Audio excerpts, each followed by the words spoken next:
प्रिय भक्तगण, आज हम आपको एक कथा का श्रवण करा रहे हैं जो सुनने मात्र से आपके जीवन में सुख, संपत्ति और धन की वर्षा होगी। तो चलिए कथा को प्रारंभ करते हैं। अगर आप यह कहानी सुन रहे हैं तो पूरा सुनिए। इस कथा को आधा अधूरा छोड़कर जाने की गलती मत करिएगा, क्योंकि इस पवित्र कथा को पूरा सुनने से मनचाहा फल की प्राप्ति होगी। इसीलिए इस कथा को पूरा सुने। आप शिव भक्त हैं तो भोलेनाथ का अनादर न करें। सावन माह में भगवान भोलेनाथ की कृपा और 3 भूखे साधुओं की कथा। तो चलिए कहानी की तरफ बढ़ते हैं। गर्मियों की तपती दोपहर थी और चारों ओर सन्नाटा पसरा हुआ था। गांव के बच्चे पेड़ की छांव में आराम कर रहे थे और औरतें अपने आंगन में बुनाई करते हुए गपशप में व्यस्त थीं। बूढ़े बुजुर्ग अपने खाटों पर लेटे हुए हाथों से पंखा झल रहे थे और पुरानी कहानियां सुना रहे थे। धूप इतनी तेज थी कि पंछी भी अपने घोंसलों में छिप गए थे। इसी बीच गांव के दक्षिणी छोर की पगडंडी से 3 परछाइयां धीरे धीरे आगे बढ़ती दिखाई दीं। पहली परछाई दुबली पतली थी, दूसरी थोड़ी भारी और तीसरी सबसे लंबी। ये तीनों सफ़ेद धूल से भरे साधु थे। उनके शरीर पर जटाएं थीं, आंखों में अजीब सा तेज और चेहरे पर भूख की छाया थी। उनके कंधों पर झूले लटक रहे थे, जिनमें कुछ टूटे फूटे बर्तन और लकड़ी की माला लटकी हुई थी। उन्होंने गांव के मुख्य चौक तक पहुंचते पहुंचते किसी से कुछ नहीं कहा। उनके पांव थके हुए थे, लेकिन उनकी चाल में एक अजीब दृढ़ता थी। गांव के बच्चे उन्हें देखकर पहले तो डर गए। फिर थोड़ी देर बाद एक बच्चे ने जाकर पूछा, बाबा, भूख लगी है क्या? साधुओं में से सबसे दुबले वाले ने उसकी ओर देखा और कहा, बेटा, भूख तो जन्म से है, और जो भूख हमें सताती है वो रोटी से नहीं मिटती। बच्चा कुछ समझ नहीं पाया और दौड़कर अपनी माँ के पास चला गया। थोड़ी ही देर में गांव भर में ये खबर फैल गई कि 3 अजनबी साधु गांव में आए हैं जो बहुत भूखे हैं पर अजीब बातें कर रहे हैं। प्रधान जी तक यह बात पहुंची तो उन्होंने अपने नौकर को बुलाकर कहा, जाओ उन्हें हमारे घर बुला लाओ। भूखे हैं तो पहले पेट भर खिलाएंगे। साधु कोई आम मेहमान नहीं होते। तीनों साधु प्रधान जी के बड़े आंगन में आकर चुपचाप बैठ गए। खाना परोसा गया। गर्म अरहर की दाल, रोटी और गुड़ तीनों ने ऐसे खाया जैसे कई दिनों से कुछ खाया ही ना हो। लेकिन इसके बाद भी उनकी आंखों की भूख कम नहीं हुई। प्रधान जी ने मुस्कुराते हुए पूछा, बाबा, अब तो तृप्ति मिली? सबसे भारी शरीर वाले साधु ने गहरी आवाज में कहा, पेट की तृप्ति अलग है, आत्मा की तृप्ति अलग है। हम तो आत्मा की भूख से चले आ रहे हैं। गांव के लोग अब उनके पास बैठने लगे। कुछ महिलाएं कथा सुनने आईं और कुछ बुजुर्ग बातें करने लगे। साधु कुछ कहानियां सुनाने लगे, लेकिन वो कहानियां आम नहीं थीं। उनमें युद्ध था, टूटता विश्वास था और एक बार बार लौटने वाली आत्मा थी जो शांति नहीं पा सकी। धीरे धीरे लोगों के मन में यह शक भी पनपने लगा कि ये कोई आम साधु नहीं है। उनकी बातों में कोई छुपा संकेत था, जैसे वो किसी को ढूंढ रहे हों या किसी बात की परीक्षा ले रहे हों। गांव का एक बुजुर्ग, दादा रामलाल, जो 100 साल से ऊपर के थे, उन्होंने साधुओं की बातें सुनकर फुसफुसाया, ये तो वैसी ही बातें कर रहे हैं जैसी कोई 70 साल पहले सुनाई थी। एक तांत्रिक ने तभी 3 लोग आए थे और उसके बाद गायब हो गए थे और गांव में सालों तक अकाल पड़ा था। यह सुनते ही पास बैठी उनकी पोती ने डर से उनका हाथ पकड़ लिया। उधर साधु अब गांव के पुराने पीपल के नीचे बैठ गए थे। वहां बैठकर वे मंत्र पढ़ने लगे। अजीब बात यह थी कि मंत्र कोई सामान्य संस्कृत नहीं थी। उसमें कोई प्राचीन भूली बिसरी भाषा का प्रयोग हो रहा था, जिसे कोई समझ नहीं पा रहा था। कुछ युवाओं ने उनकी वीडियो मोबाइल में बनाने की कोशिश की, लेकिन कैमरा जैसे अपने आप बंद हो गया। रात को गांव में कुछ अजीब घटनाएं घटने लगीं। कुछ घरों के चूल्हे अपने आप जल उठे, कुछ के यहाँ दूध खौलते खौलते खून बन गया और 2 बच्चे जो साधुओं को देखने गए थे बेहोश होकर लौटे। वे कह रहे थे कि बाबा की आंखें लाल हो गई थीं। अगले दिन गांव की पंचायत बैठी। कुछ ने कहा कि इन साधुओं को गांव से निकाल देना चाहिए। कुछ ने कहा कि ये कोई परीक्षा ले रहे हैं, भगवान का भेजा रूप हो सकते हैं। लेकिन तब तक साधु गांव के तालाब के पास एक टूटी झोपड़ी में जा बैठे थे और वहां से बाहर नहीं निकले। जो भी उनके पास जाता उसे बस यही जवाब मिलता, हम भूखे हैं और रोटी की भूख नहीं है। किसी ने हमें बुलाया है, अब वह सामने आएगा। तीसरी रात गांव के कुत्ते भौंकते रहे। किसी ने देखा कि तीनों साधु अलग अलग दिशाओं में घूम रहे हैं और एक पुराने कुएं के पास खड़े होकर कुछ खोज रहे हैं। गांव के सबसे छोटे लड़के गोपी ने छुपकर देखा कि उनमें से एक साधु अचानक हवा में गायब हो गया। फिर अगले ही पल वह वहीं प्रकट हो गया। गोपी डर के मारे चिल्लाया और बेहोश हो गया। अगले दिन जब वह होश में आया तो बस यही बड़बड़ाता रहा। बाबा ने कहा कि भूख खत्म नहीं होगी जब तक वेग नहीं खुलेगा। राजगांव अब 2 हिस्सों में बंट चुका था, एक जो उन्हें भगवान का रूप मानता था और दूसरा जो उन्हें कोई शाफिक आत्मा समझता था। लेकिन तीनों साधु अब चुप थे। उनकी आंखें अब और भी गहरी लग रही थीं और चेहरा बिल्कुल एक सुबह जैसा था। उन्होंने कहा, अब हम अगले पड़ाव की ओर बढ़ेंगे, लेकिन पीछे जो रह जाएगा उसका सामना गांव को करना होगा। गांव के लोग डर और उलझन में पड़ गए। एक औरत ने हिम्मत कर पूछा, बाबा आखिर आप कौन हैं? साधुओं में से सबसे चुप रहने वाले ने पहली बार मुंह खोला और सिर्फ इतना कहा, हम 3 भूखे हैं, पर जिसे खोजना है वह इसी गांव में छुपा है। जल्द ही सब पता चल जाएगा। कहकर वे तीनों गांव से बाहर की ओर चल दिए। लेकिन उनके जाते ही गांव के पुराने बरगद के नीचे जमीन खुद धड़कने लगी। साधुओं के जाने के बाद गांव जैसे शून्य में चला गया। कोई कुछ बोलता नहीं था, पर हर चेहरा चिंता से लिपटा हुआ था। लोग खामोशी से अपने काम करते, लेकिन निगाहें बार बार उस पगडंडी की ओर चली जाती जहां से वे 3 भूखे साधु आए थे। बरगद के नीचे जो जमीन दरकी थी, वह गांव के कुछ लड़कों ने जाकर देखा तो वहां कोई गड्ढा नहीं था। बस मिट्टी काली हो गई थी, जैसे किसी ने आग जलाई हो, लेकिन किसी ने आग नहीं जलाई थी। दादा रामलाल अब ज्यादा खामोश रहने लगे थे। वे पहले साधुओं को देखकर ही विचलित हो गए थे, लेकिन अब जैसे उन्हें कुछ याद आने लगा हो। एक रात उन्होंने अपने पोते धीरज को बुलाया और धीमे स्वर में कहा, ये वही चिन्ह है, वही 3 साए फिर लौट आए हैं। इस गांव की एक सच्चाई अब फिर से उभरने वाली है। धीरज ने पूछा, कौन सी सच्चाई? दादाजी की आंखें भर आईं। जिसे हमने जमीन में गाड़ दिया था, यह सोचकर कि वो हमेशा के लिए सो जाएगी। उसी रात गांव की औरतों ने देखा कि उनके घरों के बाहर कुछ अजीब चीजें रखी हुई थीं। सूखे नींबू, राख से भरे मिट्टी के बर्तन और कुछ जगहों पर पुराने सिक्के। किसी को समझ नहीं आया कि यह किसने रखा और क्यों, लेकिन गांव की एक बुजुर्ग महिला ने देखते ही पहचान लिया। उसकी सांसें तेज हो गईं। उसने कांपती आवाज में कहा, ये वही निशान है जब पिछली बार ये सब हुआ था, तब कई लोग एक एक करके गायब हो गए थे। गांव के नौजवान अब सतर्क हो गए। उन्होंने रात में पहरा देने का निर्णय लिया। 4 लोग हर रात डंडे और मशाल लेकर गांव के 4 कोनों की निगरानी करने लगे। पहले दिन कुछ नहीं हुआ, लेकिन दूसरे दिन भोर से पहले तालाब के किनारे रखे एक मंदिर की मूर्ति के पास एक चिट्ठी मिली। उस पर लिखा था, जिसे तुमने दबा दिया था वो भूखा है और अब वह तीनों के साथ लौट आया है। यह चिट्ठी किसी पुराने खून से लिखी गई लगती थी। कागज गल रहा था और अक्षर पिघलते से लगते थे। गांव में अफवाहें उड़ने लगीं कि कोई आत्मा वापस आई है। कुछ ने कहा कि ये तीनों साधु उसी आत्मा के रक्षक हैं, और कुछ ने कहा कि वही आत्मा 3 टुकड़ों में इन साधुओं के अंदर है। इस सब के बीच गांव के पुराने ग्रंथालय का दरवाज़ा एक रात खुद ब खुद खुल गया, जबकि वह बरसों से बंद पड़ा था। उस जगह को कोई छूता नहीं था, क्योंकि वहाँ पुराने अभिलेख और तंत्र मंत्र से जुड़ी चीज़ें थीं, लेकिन अब उसका ताला टूटा हुआ था। दूसरे दिन प्रधान जी ने गांव की पंचायत फिर से बुलाई। सब लोग जमा हुए। बुजुर्ग, औरतें, नौजवान बहस करने लगे।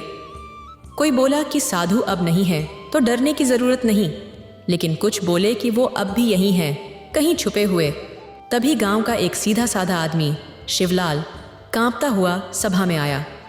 उसके हाथ में एक पुराना तांत्रिक चिट्ठा था जो उसे अपने खेत में मिट्टी खोदते वक्त मिला था। उस पर लिखा था, जब भूखे 3 आए और बरगद के नीचे दरार पड़े तब जान लो। समय पूरा हुआ, इस कागज़ ने सबको सन्न कर दिया। अब सभी का ध्यान गया कि वो दरार जो बरगद के नीचे पड़ी थी उसका मतलब कुछ और था। ने कांपती आवाज़ में कहा, तब बरगद के नीचे एक बच्चे की बलि दी गई थी। गांव की रक्षा के लिए वही आत्मा भूखी है और अब तीनों के माध्यम से वापसी कर रही है। शाम होते होते गांव का माहौल और भी अजीब हो गया। गायों ने दूध देना बंद कर दिया, बच्चों ने खाना मांगना छोड़ दिया और पक्षी गांव छोड़कर उड़ने लगे, जैसे कुछ बहुत बड़ा होने वाला था। रात को धीरज, जो दादा हरिराम का पोता था, अकेला घर से बाहर निकला। उसे लगा कुछ आवाज़ें उसे बुला रही हैं। वो आवाज़ें धीमे स्वर में उसके नाम को पुकार रही थीं, धीरज, धीरज। वो आवाज़ें न पूरी तरह डरावनी थीं, ना ही सुकून देने वाली, बस रहस्यमयी थीं। वो बरगद के पेड़ तक गया। पेड़ के नीचे अब हल्की रोशनी थी, जैसे कोई दीप जल रहा हो, लेकिन कोई दिखाई नहीं दे रहा था।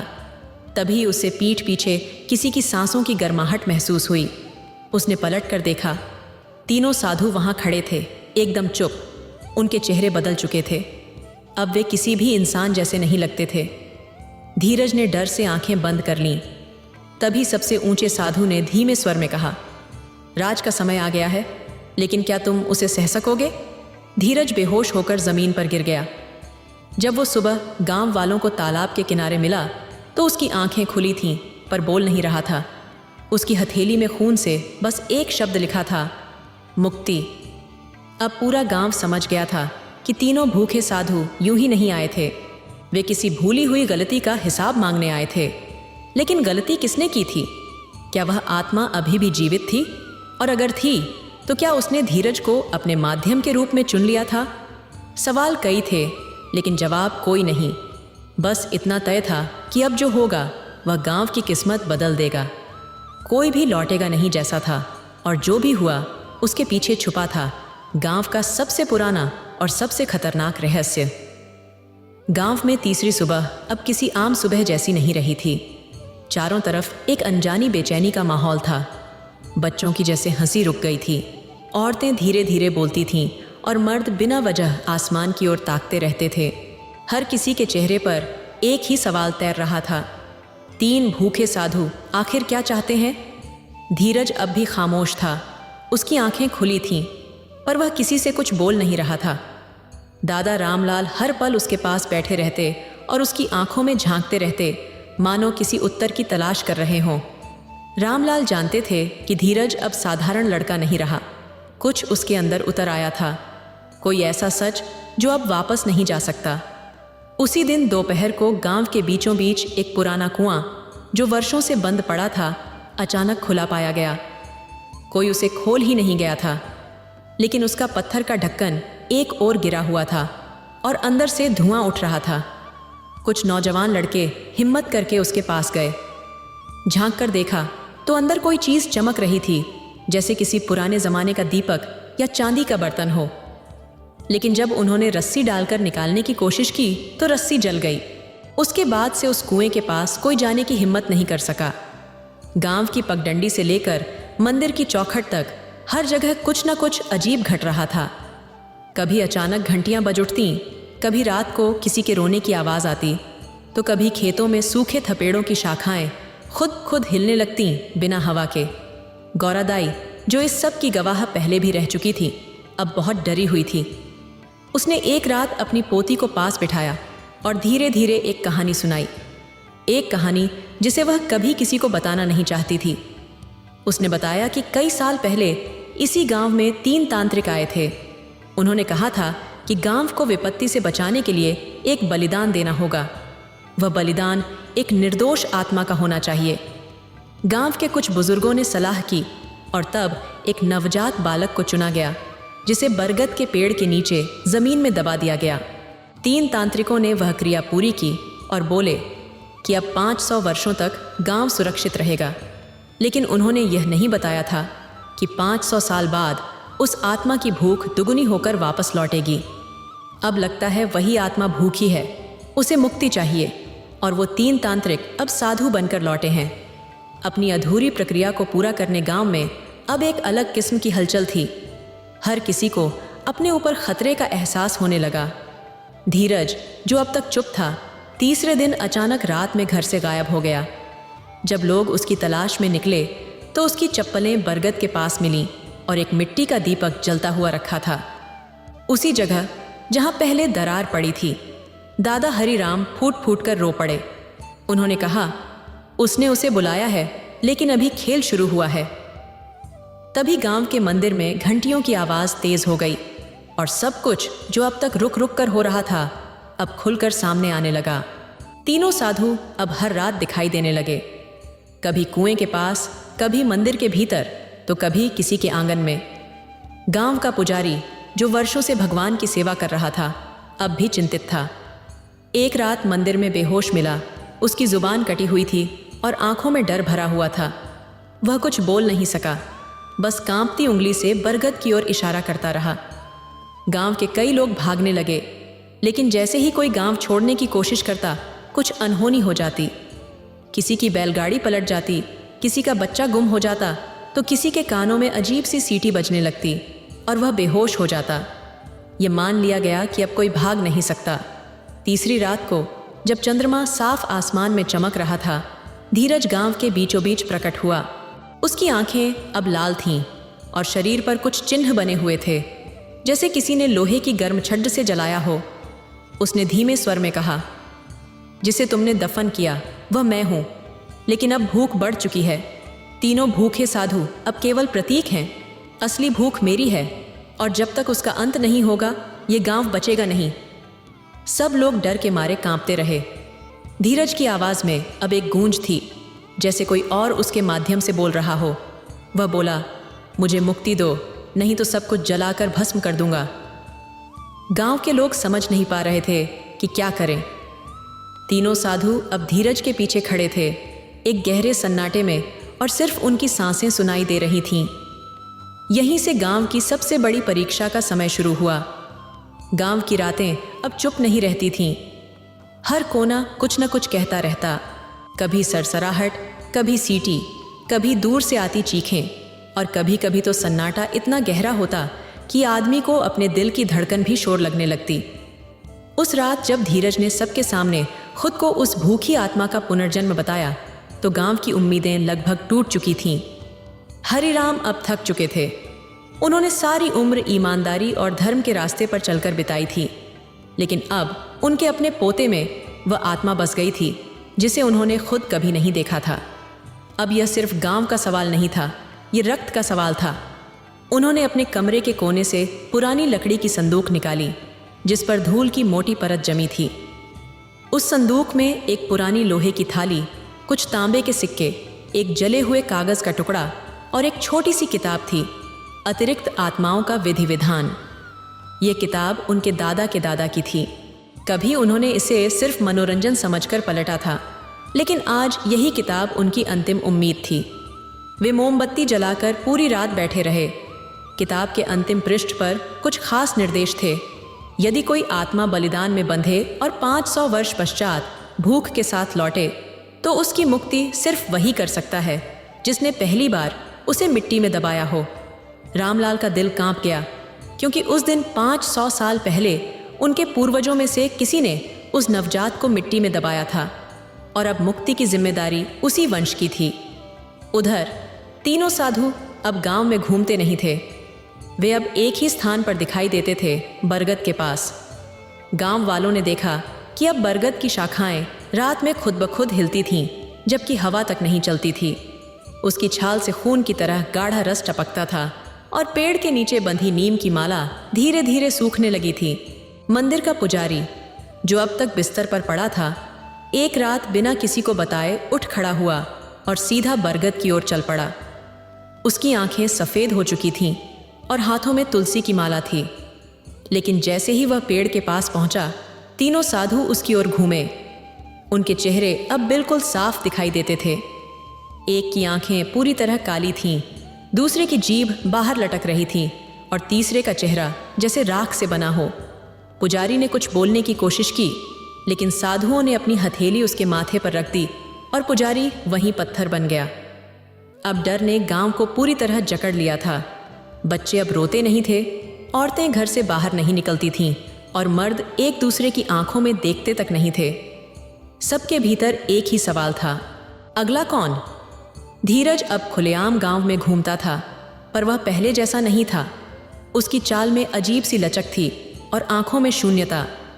जब वह बोलता तो ऐसा लगता जैसे कोई पुराना मरा हुआ आदमी बोल रहा हो।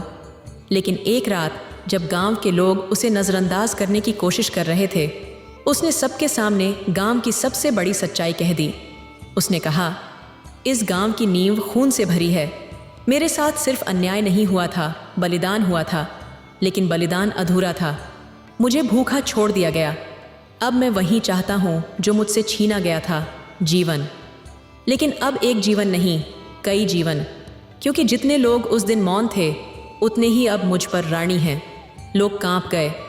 हर कोई जानता था कि उस दिन के अपराध में किसी न किसी के पूर्वज शामिल थे और अब वह आत्मा सबका हिसाब मांग रही थी। हरे राम ने किताब की आखिरी पंक्तियों को फिर से पढ़ा।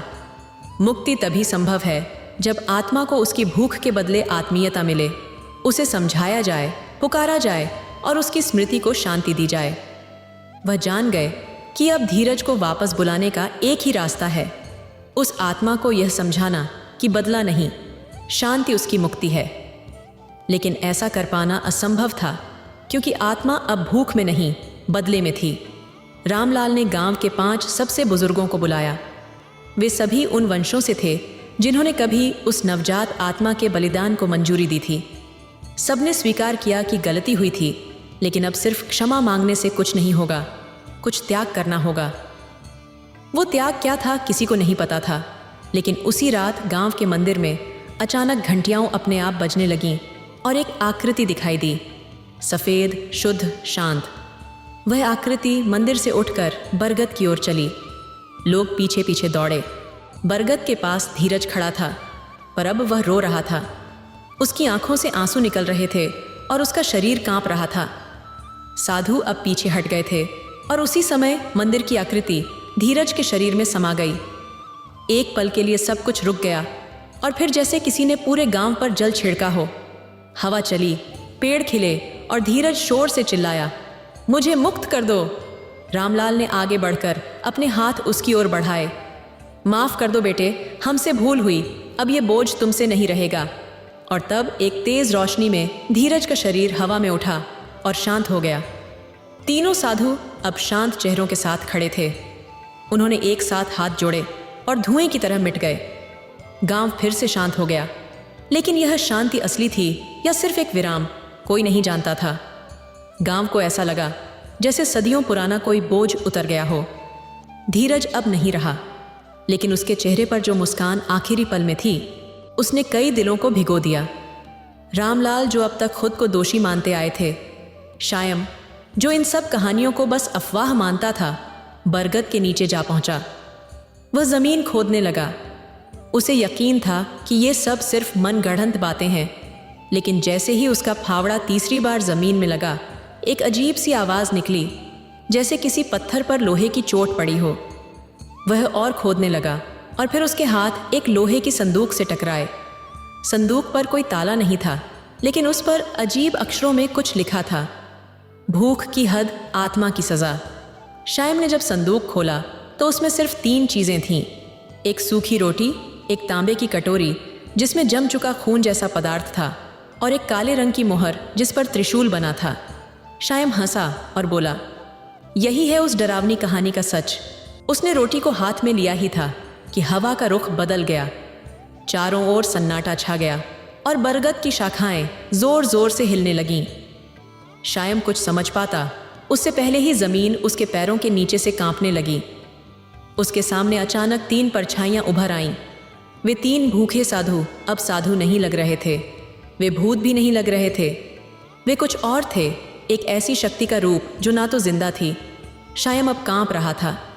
उसने रोटी वहीं फेंक दी और भागने की कोशिश की, लेकिन उसके पांव जैसे जमीन में धंस गए थे। तीनों परछाइयां उसके इर्द गिर्द घूमने लगीं। उनमें से एक ने कहा, भूख मिट गई थी पर हमारी पहचान नहीं। हम सिर्फ आत्माएं नहीं थे, हम प्रतीक थे उस अन्याय और तृष्णा के जो कभी खत्म नहीं होती। दूसरे ने कहा, जिस रोटी को तुमने हंसकर उठाया वही हमारे अस्तित्व की आखिरी निशानी थी, और अब जब तुमने उसे छुआ है तुम हमारी कहानी का हिस्सा बन गए हो। तीसरे ने आगे बढ़कर शायम की ओर देखा और बोला, हम चले गए थे लेकिन सिर्फ इंतजार में थे अगली भूख के, और अब हम फिर जिंदा हैं। शायम चीखता रहा, लेकिन उसकी आवाज़ किसी ने नहीं सुनी। जब अगली सुबह गांव के लोग बरगद के पास पहुंचे तो वहां न शायम था न संदूर। बस एक चीज़ वहां रह गई थी, वही सूखी रोटी जो अब भी वैसी ही थी जैसे किसी ने उसे अभी रखा हो। इसके बाद गांव में फिर अजीब घटनाएं होने लगीं। मवेशी बिना कारण मरने लगे, कुओं का पानी लाल दिखने लगा और रातों में किसी के रोने की आवाज़ आने लगी।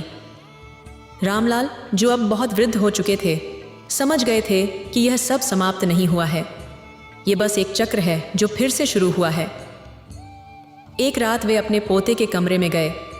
अब धीरज तो नहीं रहा, लेकिन उसकी पुरानी चीज़ें अभी भी वहाँ थीं। उन्होंने उसकी किताबों के नीचे एक पुरानी डायरी पाई। डायरी में धीरज ने लिखा था, दादा, अगर मैं कभी वापस ना आऊँ तो जानिए कि मैं अब भी उसी रोटी को देख रहा हूँ जो मुझे कभी मिली ही नहीं। रामलाल की आंखों से आंसू बह निकले। उन्होंने गांव के मंदिर में सबको इकट्ठा किया और कहा, हमें अपनी गलती दोहरानी नहीं चाहिए। अब ये भूमि भूत की नहीं, भक्ति की होनी चाहिए। गांव वालों ने एक बड़ा यज्ञ आयोजित किया, लेकिन जब यज्ञ की अग्नि प्रज्वलित हुई तो हवाओं में फिर वही परछाइयां दिखने लगीं। लेकिन इस बार वे चुप थीं। उन्होंने कुछ नहीं कहा, बस देखा और फिर धुएं की तरह सिमट गईं। गांव आज भी वही है, बरगद भी वही है, लेकिन अब वहां कोई नहीं जाता, क्योंकि सब जानते हैं भूख मिटती है, पर जो आत्मा भूख से पिघली हो वो कभी पूरी तरह शांत नहीं होती। कभी कभी रात को जब चांद थोड़ा और सफ़ेद होता है और हवा में थोड़ी ठंडक होती है तो 3 परछाइयाँ फिर से दिखती हैं, किसी भूखे की रोटी ढूंढती हुई। और तब गांव के लोग अपने घरों के दरवाजे बंद कर लेते हैं, लेकिन उनके दिलों के डर को कोई दरवाज़ा नहीं रोक पाता।